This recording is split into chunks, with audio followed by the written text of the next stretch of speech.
အားလုံးပဲမင်္ဂလာပါဒီတစ်ခါမှာတော့ယောက်ျားလေးတွေကို main ကလေးတွေနားလဲအောင်လို့တွပြပေးသွားမယ်ပေါ့နော်အဲ့တော့ယောက်ျားလေးတွေက main ကလေးတွေနဲ့မတူဘူး main ကလေးတွေကြတော့များသောအားဖြင့်သူတို့တိုက်နေရတာကသူတို့ရဲ့ဒီ emotion ပေါ့နော် emotion စိတ်ခံစားချက်တွေကိုတိုက်နေရတာများတယ်ယောက်ျားလေးတွေကြတော့များသောအားဖြင့် stress ကိုတိုက်ရတာနော်ဒီစိတ်ဖိစီးမှုကိုတိုက်ရတာတို့ကအလုံးမှာပဲဖြစ်ဖြစ်အလုံးကလုံးရတယ်အလုံးဆိုတာမျိုးကလည်းပေါင်းသင်းဆက်ဆံရေးကဏ္ဍကအရန်ပါတယ်နောက်ပြီးတော့ယောက်ျားလေးဆိုတဲ့မျိုးကကိုယ့်ရဲ့ type မဟုတ်လို့ရှင်မိန်းကလေးလိုမျိုးလိုက်ရောညီထွေပြီးတော့အဲ့လိုမျိုးပေါင်းတတ်တဲ့ပေါင်းတင်တက်ဖို့ကတခါလေကြာရင်တချို့ယောက်ျားလေးတွေအတွက်ကတော့လှုပ်ယူရတာမျိုးကြီးဖြစ်နေရပေါ့နော်အဲ့ဒီခါမှာအောက်ကျိုးရတာတွေနောက်ပြီးတိမ်ငယ်စိတ်တွေအလုံးမှာပဲဖြစ်ဖြစ်ပေါ့နော်ဝင်လာတယ်ဒါမျိုးတွေကသူ့ရဲ့စိတ်မှာစိတ်ဖိစီးမှုတအားဖြစ်တယ်အခုဆိုလို့ရှိရင်ပတ်စံမချနိုင်တဲ့အဖေတွေပေါ့နော်ဒါမှမဟုတ်လည်းပတ်စံ relationship မှာပတ်စံမချနိုင်တဲ့ယောက်ျားလေးပေါ့နော်အဲ့လိုမျိုးဆိုလို့ရှိရင်သူတို့မှာဒီတိမ်ငယ်စိတ်တွေဖြစ်တယ်သူတို့ကိုသူတို့အားမလို့အားမရတွေဖြစ်တယ်နောက်ပြီးအဲ့ဒီနေပြီးတော့ stress တွေဖြစ်တာဒီစိတ်ဖိစီးမှုတွေသူတို့ရဲ့စိတ်ဖိစီးမှုကိုပြန်ပြီးတော့ဖြည့်ရှင်းတဲ့ဟာမှာလည်းရက်တောက်လိုက်တယ်ဆက်လိုက်တောက်လိုက်တယ်ဒီလောက်နဲ့ရတယ်ဆိုရင်တော့ဒီလောက်ပေါ့နော်သူတို့ကအခုမြန်မာနိုင်ငံမှာဆိုလို့ရှိရင်များသောအားဖြင့်ဒီ sexual ကိစ္စတွေကလေတအားများနေတယ် sex ဟိုတနေ့ကပဲနာမည်ကြီးတရားပေါ့နော် sexual harassment လုပ်တယ်ပေါ့နောက်ပြီးတော့တချို့နိုင်ငံတွေမှာလည်းဒါကြီးကိုမြန်မာတွေတော်တော်များများလုံနေတယ်ဆိုတော့ခေါင်းစဉ်အောင်ထွက်လာတော့မလားမသိဘူးနိုင်ငံပေါင်းစုံမှာဖြစ်နေတာမထိန်နိုင်ဘူးเนาะအဲ့လိုမထိန်နိုင်နေတာဘာလို့လဲဆိုတော့အဲ့ဒီအဓိက main က stress ပဲသူတို့က stress သိလာပြီဆိုလို့ရှင်သူတို့ရဲ့အုံနှောင်းထဲမှာ dopamine ပမာဏကအများကြီးလိုတယ် dopamine ဆိုတာကကြတော့ဘာလို့လဲဆိုတော့ပျော်လို့ရှင်ဒါစိတ်ခံစားချက်အုံမှာပြည့်စုံတယ်ပြည့်ဝတယ်ဆိုတဲ့စိတ်ခံစားချက်ရလာပြီဆိုလို့ရှင်ထွက်တဲ့ဟော်မုန်းတစ်မျိုးပေါ့နော်ဓာတ်တစ်မျိုးပဲ chemical တစ်မျိုးလို့ပဲပြောရမှာနော်အဲ့ဒီ dopamine ကအများကြီးလိုလာတဲ့ခါမှာဒါကြီးကိုဖြစ်စေဖို့တော့သူကထိန်းလို့မရဘူးလေသူတို့မှလေသူတို့မှလည်းအဲ့လိုပဲ main ကလေးတွေကဒီ menstruation ဖြစ်တဲ့အချိန်မှာဒီလိုမျိုး emotion ကိုထိန်းရခတ်တယ်လို့ပဲသူတို့အဲ့ဒီအချိန်မှာ stress ဖြစ်လာပြီဆိုလို့ရှင်အဲ့ဒီ dopamine လိုအပ်ချက်ကိုထိန်းရတာရန်ခတ်တယ်ရန်ခတ်တဲ့အခါကျတော့သူတို့ကဒါကိုတချို့တွေကြတော့များတော့တကယ်ဒီရဲ့ဆိုးချိုးကိုသိနေတဲ့လူတွေကြတော့ဘာနဲ့လဲဆိုတော့ပုံဆွဲတာတို့ဒါမှမဟုတ်လို့ရှင်design ဖန်တီးတာတို့ဒါမှမဟုတ်လို့ရှင်ဒီ music တို့ art နဲ့ဆိုင်တဲ့ဟာတွေပေါ့နော်ဒီ art နဲ့ဆိုင်တဲ့ဟာတွေကိုသူတို့ကဒီအလုပ်အချိန်ရဲ့ပြင်ပမှာသူတို့ရဲ့စိတ်အပန်းဖြေစရာအရာနေရာတစ်ခုအဖြစ်နဲ့သူတို့ကထားတတ်တယ်ပေါ့နော်အဲ့လိုမျိုးမလုပ်တတ်ဘူးဆိုတာကလည်းမြန်မာပြည်မှာပညာရေးမှာကတည်းကအဲ့ဒီ art တွေ music တွေကိုဘာကိစ္စထည့်ထားလဲဆိုတော့သူတို့မသိဘူးလေနော်ဒါတွေပဲအဓိကကတော့ဒီလိုမျိုးကိုယ့်ရဲ့ဒီ stress management တို့ဒီ emotion management တို့မှာအထောက်အကူပြုတဲ့ဒီ art ကလေ art ကခန်းစားချက်ကိုထိန်းတဲ့နေရာမှာမရှိမဖြစ်လိုအပ်တယ်เนาะအဲ့ဒီရတပိုင်းလို့ပဲပြောရမလားဒီအမှုပညာပိုင်းပေါ့เนาะအဲ့တော့ဒီခန်းစားချက်ကိုတချို့နေရာကျတော့ဒီခန်းစားချက်လေးကိုမွေးမြူထားတယ်အဲ့တော့သူတို့ art နဲ့ပြန်ပြီးတော့ဖြည့်ဖြောက်လိုက်တယ်ဒီလိုမျိုးဖြစ်လာပြီဆိုလို့ရှင်เนาะဒါပေမဲ့တချို့ရအဲ့ဒါမလုပ်တတ်ဘူးများသောအားဖြင့်ကဒီ art တွေနဲ့စိမ့်နေတယ်ဆိုလို့ရှင်သူတို့က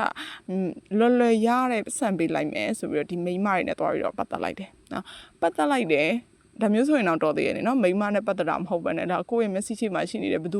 သူမှန်းတော့မခွဲခြားတော့ပဲနဲ့ကျွလွန်မိလိုက်တယ်ဒါမျိုးတွေဖြစ်တယ်ဆိုလို့ရှင်ဒါဂုံတိတ်ခါအတွက်ညှိုးနှွမ်းစေတယ်လေနော်သူတို့အဲ့ဒီအချိန်မှာတော့ပြေဝသွားတယ်ဆန္ဒโอเคဒါပေမဲ့ပြီးသွားတဲ့အခါမှာသူတို့မှဂေးကြီးပြန်ဖြစ်တယ်ဟာငါဘာလို့လုပ်လိုက်မိရလဲ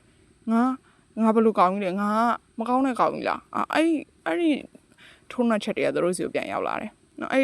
့ပြန်ရောက်လာတဲ့အခါမှာသူတို့ကိုသူတို့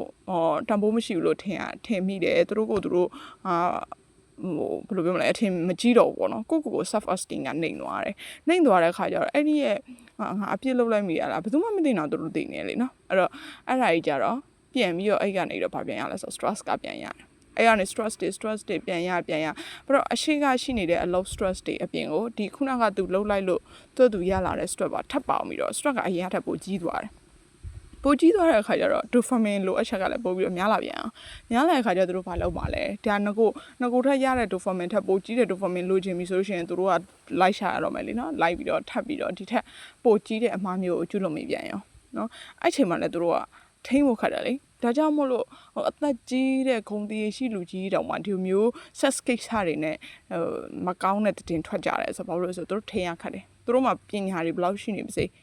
ေဒီ ဒီဟာကြီးကသူ့ရဲ့ခန္ဓာကိုယ်တွေကဖြစ်လာတဲ့ဟာကြီးဖြစ်တဲ့အတွက်ကြောင့်မလို့ဒါကြီးကိုထိန်းဖို့ဆိုတာကတော်တော် practice လုပ်ထားမှရမှာလေနော်အဲ့တော့သူတို့ကပြန်လုပ်တယ်ပြန်လို့တော့ပြန်ပြီးတော့ခုနကအရှက်တရားတွေအကြောက်တရားတွေဒါတွေပြန်ဝင်နေ stress ပြန်ဖြစ်တဲ့ dopamine ပြန်လို့တဲ့ဒါနဲ့ပတ်ချလဲနေရနော်အဲ့လိုမျိုးဒီ cycle တွေကယုံထွက်ဖို့ဆိုလို့ရှင် therapy တွေလိုတယ်နော်ဟို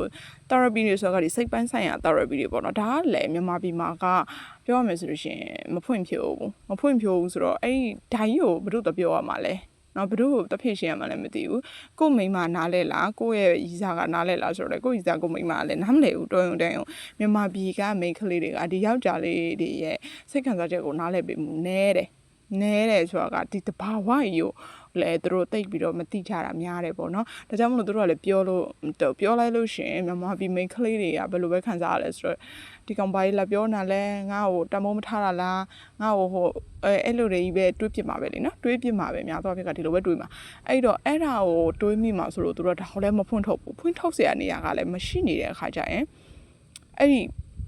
depression တို့နော်ခုနက stress management လည်းမတက်ဘူး depression တွေလည်းဝင်လာတယ်အဲ့ဟာလည်းဘယ်လိုမှဒီ relationship မှာလည်းမကောင်းနိုင်ဘူးသူတို့ social life မှာလည်းသွားပြီးတော့ပြဿနာတက်တာမျိုးဖြစ်တယ်ဒါကြောင့်မို့လို့ဒီကိစ္စတွေရမ်းများလာတာဘာလို့ဆိုတော့မြန်မာပြည်မှာလူတိုင်းမှာဘလောက်ပဲstress တွေနေပါတယ်ပျော်နေတတ်တဲ့လူပါဆိုအောင်တော့အဲ့ဒီစစ်မှုထမ်းတို့ဘာလို့ကသူတို့ကိုဖိထားတဲ့ဝင်ဒါကြီးရလေနော်စစ်မှုထမ်းပဲဖြစ်နောက်ပြီးလို့ရှင်တို့ကဘယ် career ကိုသွားရမှာလဲပြည်တွင်းမှာပဲနေရမှာလားပြည်ပထွက်ရမှာလားဘာလုပ်ရမှာလဲအဲ့လိုမျိုးတွေပေါ့နော်နောက်တော်ရုံတန်အောင်ဆိုရင်စီးပွားရေးလက်ဆော့လက်ကင်ရှိနေပြီးသားလူတွေတော့မှအခုအကုန်လုံးစွန့်ရတဲ့အခြေအနေဒါမှမဟုတ်လေဆုံးရှုံးနေတဲ့အခြေအနေနော်နှိမ့်ကျနေတဲ့အခြေအနေဒီမျိုးရောက်နေတဲ့ခါမှာတို့က stress တွေအများကြီးပဲနော်အများကြီးပဲဒီကြားထဲမှာကိုယ့်ရဲ့မိန်းမကလည်းအိမ်မှာကလည်းကိုယ့်ရဲ့မိန်းမဖြစ်ကိုယ့်ရဲ့ရီစာဖြစ်ကလည်း stress တွေပြီးနေတာသူတို့ကလည်းအဲ့တော့အဲ့ဒီ stress တွေနဲ့သူတို့ကိုပြန်ပြီးရစ်မယ်ပြန်ပြီးတော့နပူနစာတွေလုပ်မယ်ဒီကနေတော့သူတို့ကဓာတ်ရတန်နေရကြီးလဲနာအမှန်တော့အဲ့လိုမျိုးပဲပေါ့စာအုပ်တုပ်မှာရှိတယ်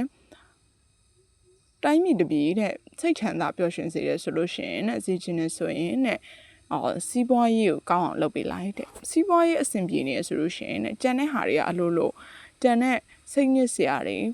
အကုန်လုံးကအလိုလိုရော့ပါသွားတယ်ပေါ့နော်အဲ့တော့အဲ့ဒါကြီးကလည်းဒီနိုင်ငံမှာမဖြစ်နိုင်နေတဲ့အနေအထားကြီးဖြစ်နေတာဖြစ်တဲ့အတွက်ကြောင့်ဘာပဲလုပ်လို့ရမလဲဆိုတော့ဒီစီးပွားရေးကောင်းလာအောင်တော့ချက်ချင်းကိုကတတ်နိုင်တဲ့အပိုင်းမဟုတ်ဘူးကိုလုံးသမျှလည်းဖြစ်ချင်မှဖြစ်တာကိုယ့်ရဲ့ control အောက်မှာလည်းရှိမနေတဲ့အခြေအနေကြီးဖြစ်နေတာဆိုတော့ကိုပဲ control လုပ်ရတော့မယ်ကိုကပဲဒီစိတ်ခံစားချက်တွေကိုကင်တွယ်ပြီးထားမှရမယ်ဒီအတိုင်းဒီအပြင်မှာဖြစ်နေတဲ့အတိုင်းလိုက်ပြီးတော့မျောမယ်ဆိုလို့ရှိရင်တော့အပြင်မှာနှိမ့်ကျသွားတဲ့အတိုင်းပဲကိုယ့်ရဲ့စိတ်ခံစားချက်တွေကိုယ့်ရဲ့depression ဖြစ်မှုတွေကနှိမ့်သက်နှိမ့်သွားမှာဒီကတော့ကိုယ့်ရဲ့ mental health ပဲเนาะခုနအဲ့တော့ကိုယ့်ရဲ့စိတ်ကြမ်းမာရေးအခြေအနေ mental health တွေကနှိမ့်သက်နှိမ့်သွားမှာဒါကြောင့်မို့လို့ကိုကဒီကနေရုံထွက်ချင်တယ်ဒီ cycle ကြီးကနေရုံထွက်ချင်တယ်ဆိုရင်ကို self awareness ရှိရမယ်ငါဘာဖြစ်နေရလဲเนาะငါဘာလုပ်ဖို့လိုအပ်လဲငါဒီဖြစ်နေတဲ့ဟာကိုဘယ်လိုထိမ့်သိမ့်ရမလဲတကယ်လို့ငါတယောက်တည်းမရဘူးဆိုလို့ရှိရင်ဘယ်မှာအကူအညီတောင်းရမလဲเนาะအဲ့လိုမျိုးတွေနဲ့